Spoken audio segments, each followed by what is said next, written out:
property developer is threatening to withdraw from Melbourne's property market over a contentious property tax proposal. What the Victorian government's proposing to do is to increase the worst tax in its armoury. They've just foisted a new property tax on Victorians, every Victorian. Imagine you're a young Australian couple. You've been saving for years to buy your first home. You've cut back on everything. No holidays, no fancy dinners, living like monks just to scrape together a deposit. You finally think you're getting close to affording something, and then the government announces a new policy that's supposed to help you get into the housing market. But here's the kicker, mate. This policy is going to make things worse for you, not better. In fact, it's going to completely destroy what's left of housing affordability in Australia. And the most infuriating part? The politicians pushing this policy know it won't work, but they're doing it anyway because it sounds good in the headlines. We're talking about Labor's plan to scrap the 50% capital gains tax discount for property investors.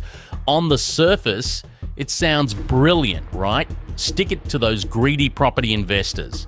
Make them pay more tax, and somehow, magically more houses will become available for first home buyers.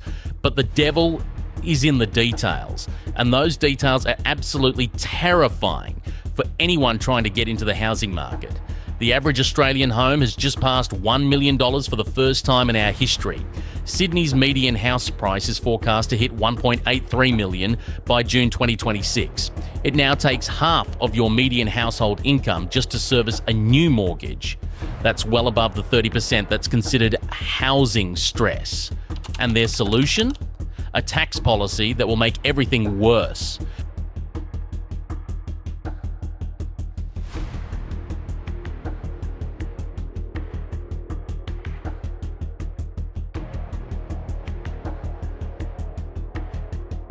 Before we dive into this housing disaster, if you want the uncensored truth about Australia's housing policies, the economic analysis and data that mainstream media won't touch, join our Patreon.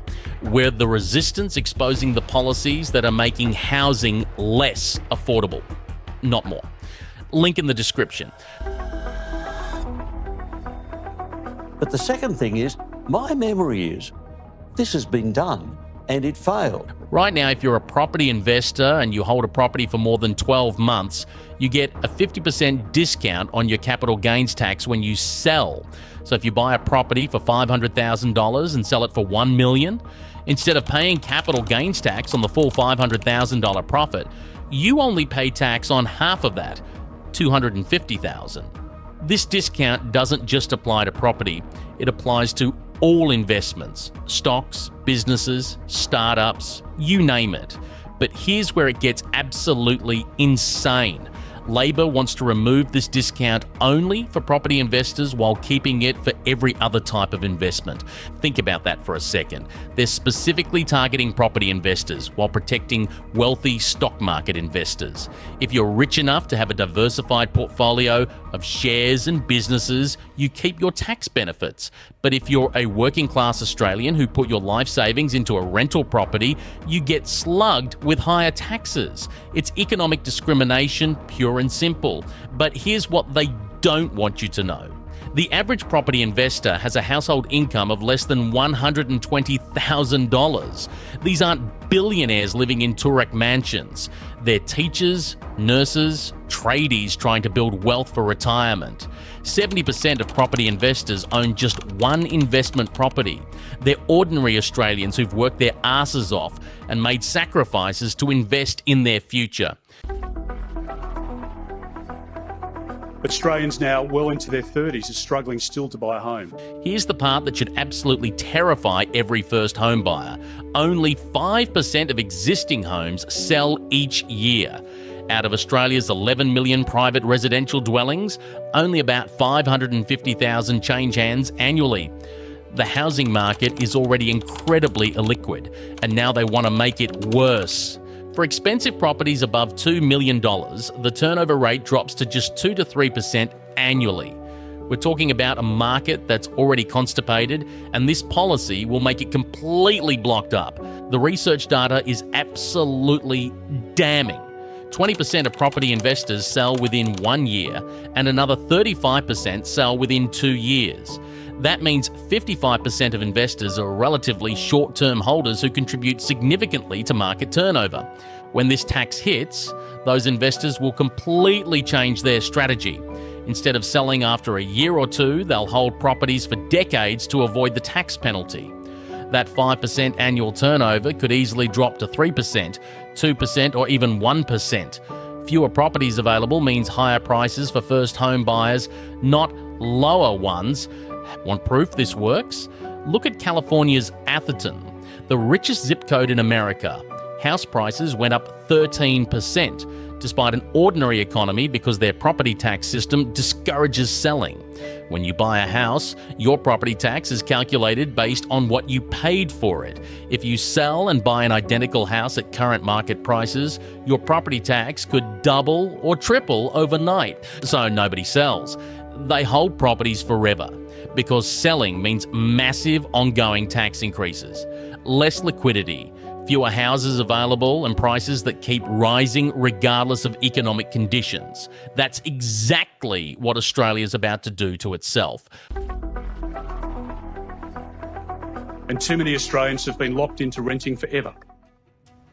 Some are moving back into home with their parents, some with their grandparents. Australia is already facing the worst housing supply crisis in our history, and this policy will make it exponentially worse. The government promised 1.2 million new homes by 2029. We're on track to fall 262,000 homes short. Jim Chalmers has already quietly admitted that Labor's ambitious plan has failed spectacularly. We completed only 177,000 new dwellings in 2024, but we needed 223,000 just to keep up with demand. That's a shortfall of 46,000 homes in just 1 year. And it's getting worse every year. Meanwhile, we're bringing in 470,000 new people every year through immigration, like adding another Perth every 5 years. These people all need somewhere to live, but we're not building enough homes for them. So we've got massive demand from immigration. We're failing catastrophically to build enough new homes. And now they want a policy that makes existing housing supply even less available. It's like being in a drought and deciding to blow up the water tanks because you don't like who owns them. No state or territory is meeting their housing targets. The construction industry is stretched beyond breaking point, with massive skilled worker shortages and supply chain problems. Even if we had unlimited money, we don't have enough tradies to build the homes we need.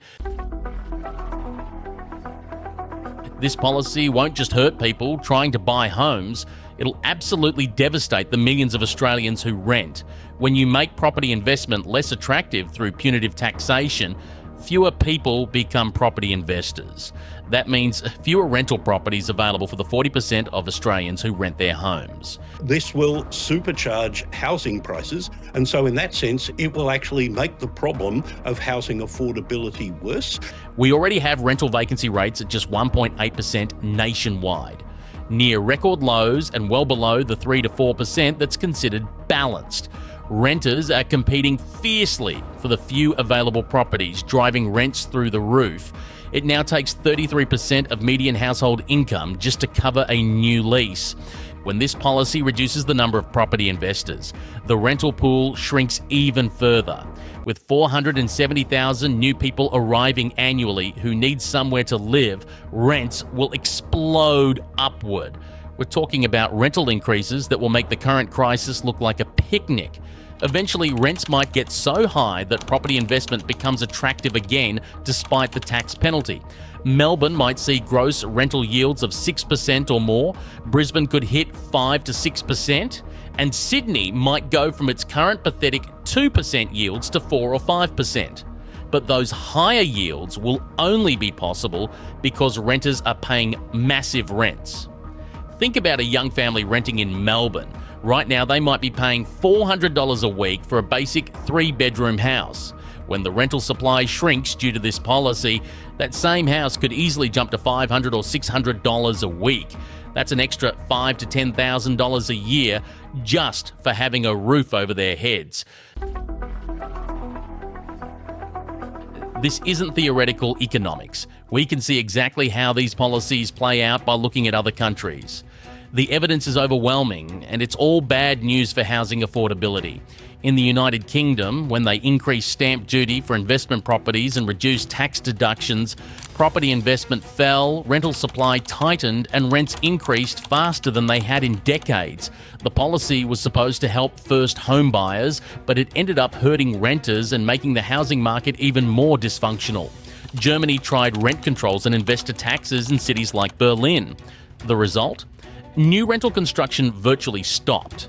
Existing rental properties were converted to owner-occupied housing, and the rental market became so tight that people were bidding above the advertised rent just to secure a property. They eventually had to reverse many of these policies because they were making the housing crisis worse.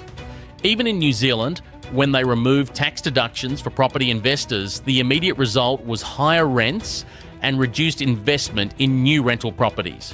The policy was supposed to cool the housing market, but it just shifted the problem from buyers to renters without actually improving overall affordability. The pattern is consistent across every country that's tried these policies. They reduce property investment, tighten rental markets, increase rents, and often lead to higher house prices due to reduced supply.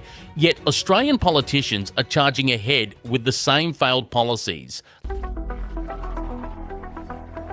Let's get back to basic economics, because apparently our politicians have forgotten everything they learned in Economics 101. House prices are determined by supply and demand. It's not complicated, but somehow our policymakers have convinced themselves they can ignore these basic principles. Demand is strong and getting stronger. We've got massive immigration bringing in nearly 500,000 new people annually. We've got wealth inequality that means the rich are getting richer and competing for the same premium properties. We've got foreign investment adding to the pressure. In just 2 years, it brought in 1 million people through the migration program. That is 70% more people coming in through the migration program into our country than at any period in our country's history over that 2-year period. That is quite remarkable. Supply is weak and getting weaker. We're not building enough new homes to meet demand. We're falling further behind every year. The construction industry is constrained by skilled worker shortages, supply chain problems, and planning systems that take years to approve new developments. And now they want a policy that will reduce the number of existing homes that come onto the market.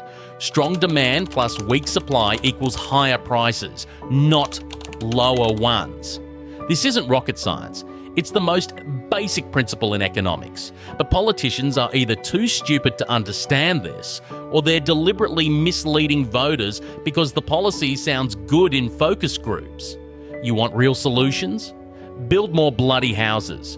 Reform the planning system so it doesn't take 3 years to get approval for a simple subdivision. Release more government land for development. Invest in infrastructure so we can build housing in areas with good transport links. Fix the skilled worker shortage in construction by targeting immigration toward the trades we desperately need. Encourage modern construction methods like prefabricated homes and modular construction that can cut building times in half. But no, instead of addressing the actual problem, which is supply, they want to implement a policy that will make the supply problem worse while pretending it's going to help first home buyers. It's like having a traffic jam and deciding the solution is to close more lanes because you don't like the people driving in them. The truth is, this policy will achieve the exact opposite of what it's supposed to do. House prices will go up, not down. Rents will go up, not down. First home buyers will have fewer options, not more. The only people who will benefit are the politicians who get to look like they're doing something about housing affordability while actually making everything worse. Australia's housing market is already on life support, and this policy is like pulling the plug. When house prices keep rising, when rents become even more unaffordable, when first home buyers are locked out completely, remember who did this to you. Remember the politicians who chose virtue signalling over economic reality. The mainstream media won't tell you the economic truth about these housing policies because they're cheerleading anything that sounds like it's sticking it to investors. But we're not afraid to expose the policies destroying housing affordability for ordinary Australians. Join our Patreon for uncensored economic analysis that reveals what these policies will really do to your chances of owning a home. To see the latest housing crisis update, click this video here.